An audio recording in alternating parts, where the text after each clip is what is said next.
eh bien, effacer sa piètre prestation puisque eh bien, la gardienne Messine a noir avec la France qui va jouer dans un schéma en 4-3-3 comme face au Panama, comme face au Cameroun. Et les 22 actrices de cette rencontre, c'est le match à suivre, le match pour savoir qui va gagner cette 4 à quelques temps. Et donc c'est pourquoi aussi le Festival international Espoir de Toulon ne s'appelle plus comme ça et s'appelle évidemment sa vis-à-vis, en l'occurrence Fuka Tsumoda qui évidemment va venir. Maintenant, les japonaises, vous connaissez que ce soit chez les garçons ou chez les filles, c'est très sérieux.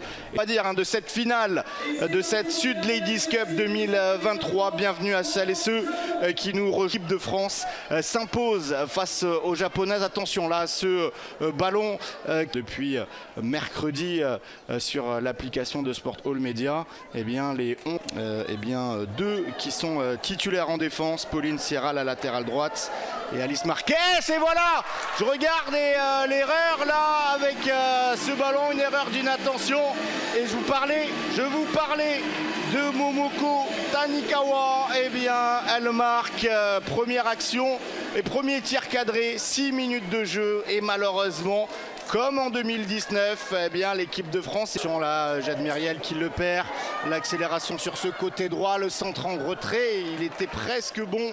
Et Kashimura, le petit ballon et finalement le dégagement de Marquez. Allez, il faut revenir tout de suite là au marquage avec un ballon qui est finalement récupéré. Les filles, mais si vous aimez le football féminin, en tout cas si vous êtes là, c'est titularisation en 20 matchs pour la Girondine Marion Alévin. Et attention, ce ballon perdu avec une frappe, elle est déviée et finalement Jade et donc Lucie Kelbach avait fait un bon, attention, il y a hors-jeu, signalé opération là dans l'axe par la capitaine Fuka Tsunoda, et la faute sur le ballon pour Kashimura qui aux prises avec Rossi. Kashimura, la faute, et là les Nippon qui sont montés, le coup franc était tiré assez tendu. Et Kalba là qui a essayé de jouer avec Rossi, ce ballon qui est perdu, le centre au deuxième poteau, même au troisième. Pour l'instant la France a du mal, et le Japon qui a eu pas énormément d'occasions. Phase de réparation française, et là Fanny Rossi, attention, qui ne passera pas, le ballon en retrait, en l'arrêt, et derrière le deuxième but pour les japonaises. Oh là, ça va faire très mal. Elle avait fait un super barré, Emma Francard, et le but de Shinari Sasai qui elle avait marqué lors elle avait ouvert le score face au Panama vendredi. 22e basse dans ce milieu à 3, Chloé Neller qui perd le ballon, et là elle commet la faute avec les japonaises qui mènent de but à 0. Là, la faute sur son au-dessus, c'est pourquoi vous avez vu les deux changements, je vous rappelle. Et les Françaises, allez, qui peut-être vont récupérer, bon, il n'y a pas grand pas, j'ai pas l'information, peut-être que on lui a dit qu'il fallait bien siffler un peu plus fort. Lyonnaise qui décale côté droit au goût, le centre est bon, Fanny Rossi, c'est dommage, elle a failli Françaises, elles sont rentrées, Caroline devant et Salia Ben Salem, et là le ballon fin de terrain, on a vraiment du mal côté français. Attention là avec Sasai qui a marqué le deuxième but, et bien joué. Très bon jaillissement là, et dommage de la part de Marquez. 4-3-3, attention là avec ce ballon côté droit, c'est bien joué avec le centre à venir de Kashimura, deuxième poteau, la frappe, c'est juste à côté. Tentative, regardez, le centre était parfait de la part de Kashimura. Et derrière, erreur de marquage quand même, qui mènent au score et qui vraiment sont au-dessus. Attention là, ce ballon, et on demandait une main, et la main, c'est pas le cas aujourd'hui. Attention, ce ballon qui est dévié par le mur, et si ça sort, ce sera un corner. Et malheureusement, ce sera le cas. Corner à suivre là pour les japonaises, et il y a une joueuse prendre un troisième but sur ce coup de pied arrêté. Le corner était bien tiré, la rasant au premier poteau. Derrière, la frappe, elle n'est temps additionnel, on va y rentrer dans ce temps additionnel dans 10 secondes.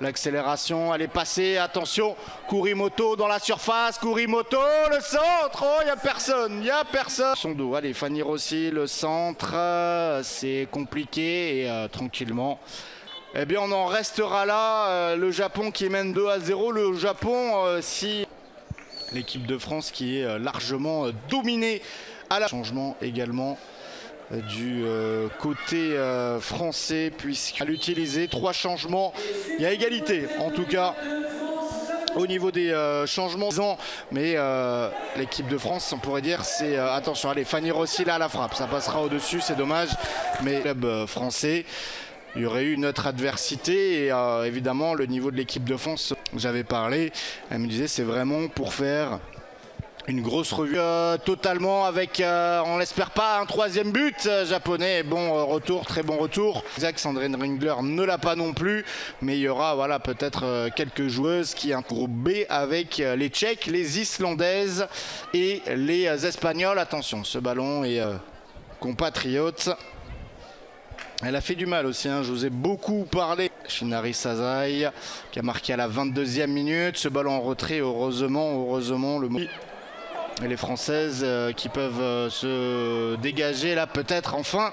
Sasai qui est passé face à sa vis-à-vis et heureusement rose. Les Japonaises, allez là il faut s'appliquer, il faut réduire l'écart au score avec ce centre de Pauline Ogou. C'était pour Fanny Rossi. Neller, bien joué.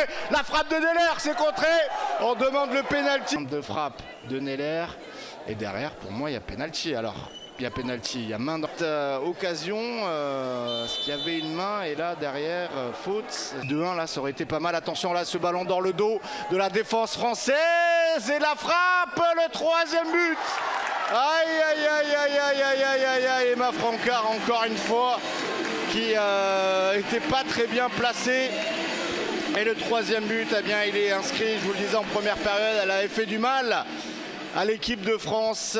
Eh bien c'est le but de Yuka Kurimoto et pour la 4e édition et pour donc du coup la 4e fois ce tournoi c'est le premier de cette compétition que les Bleus gagnent face à l'Argentine il y a quelques semaines de cela. C'est vrai que ce ballon qui va être mis dans la surface de réparation, oh, c'est bien joué, la frappe, oh le 4e but japonais, c'est une démonstration. Aujourd'hui, je vous disais, j'allais vous dire à 3-0, on serait en train de vivre la plus grande défaite de l'histoire de la France hein, sur eh bien, ce 14e match. Eh bien là, cette défaite qui commence à devenir presque nation portes ouvertes dans la défense française. Les Japonaises évidemment hein, qui eh bien, respectent au match. Et là, Neller, ce ballon pour Rossi dans la surface. Fanny Rossi, le centre en retrait. Oh, ce ballon finalement qui est dégagé. Mais là, donc ça va être, vous l'avez vu, mission impossible. Maintenant, eh bien, essayer déjà de sauver l'honneur, de marquer au moins une fois. Bien donc malheureusement, la France qui ne gagnera pas ce tournoi. La France, hein, vraiment, se fait manger. Voilà, il y a une faute, hein, clairement, et ça, c'est carton jaune. Oui, direct. On est à l'agonie. Hein. C'est la France à l'agonie, malheureusement. On se prend pour les Japonais. C'est tiré au premier poteau. La reprise. Allez, il faut dégager ce ballon.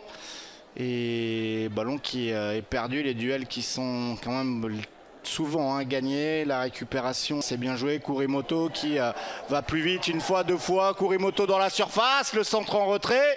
Et finalement, voilà, maintenant on va gérer tranquillement notre avance. Attention, ce ballon dans le dos. Et oui, elle était là. Et toujours les Japonaises qui attaquent avec ce ballon côté droit de l'attaque nippone. Le centre. Et Emma Francard qui passe au travers. Et on n'était pas loin. C'est compliqué, c'est un après-midi très compliqué pour l'équipe de France et encore une fois une faute de main de la gardienne française. Pas beaucoup évidemment de Françaises qui auront marqué des points. Oh bien joué, le gros tacle là de l'OL en D1 Arkema, mais de temps en temps ça lui arrive et de plus en plus souvent de l'OL. Eh bien lui donner un nouveau sacre, c'est quand même plutôt bien parti pour les joueurs. 0 face au Panama vendredi, pour l'instant 4-0. Attention, ce tir là au devant, la France eh bien, qui va Bien être là, le plus équilibré, le plus animé. Attention là, une faute, oui, signalée par Madame Munoz. Non, on laisse l'avantage et finalement la faute est pas mal. Allez, il faut peut-être au moins avoir le corner. Yetna, et elle est signalée en position de hors-jeu du match. Attention avec ce ballon, le gros tac. Ce match 4-0 toujours pour les Japonaises. Corner bien tiré et la frappe derrière. Oh, j'ai eu peur avec l'effet qu'elle rentre dans le but de Franca. Ce numéro 14, incroyable, Momoko Tanikawa, et derrière la frappe captée en deux temps par Emma Franca. Parce que là ça va dans tous les sens, et le bon retour d'Alevin, le ballon qui est perdu récupéré par Tanikawa. Oh, le gros tacle, je montrais qu'en défense je mets des gros tampons.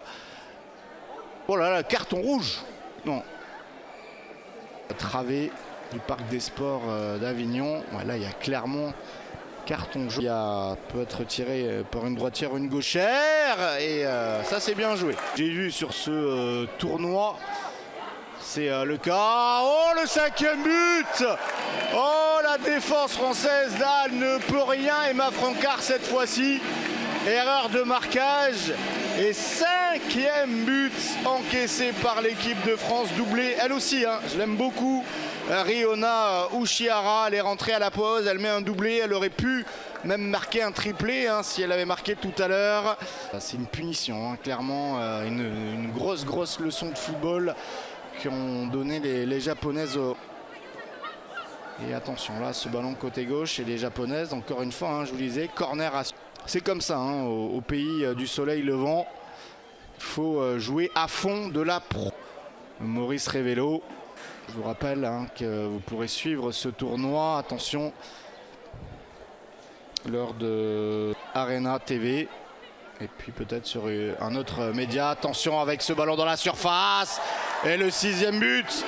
Le 6e but inscrit, jeu 7 et match et gain du tournoi même, et qui a marqué Momoko Tanikawa. 0-2 à la pause, 0-6 à la fin du match. Tanikawa, qui a pu à 2-3-0 rester tranquille et faire tourner le ballon. Attention à pas encaisser encore un 7e but là. La défense française, attention, ce ballon dans la surface, la frappe et le 7e but. Oh là là là là, c'est incroyable le Japon aujourd'hui, et quasiment aujourd'hui, dès qu'il y a eu un tir cadré, il y a eu but. Le but, il est inscrit par Yuki Okawa, 7-0. On vient d'établir très lourd, hein, c'est là comme ça, hein. Oh, attention, presque un mauvais ballon, et Emma Francard en difficulté. La victoire éblouissante du Japon. L'équipe japonaise, regardez les buteuses, 6e, 22e, 56e, 60e.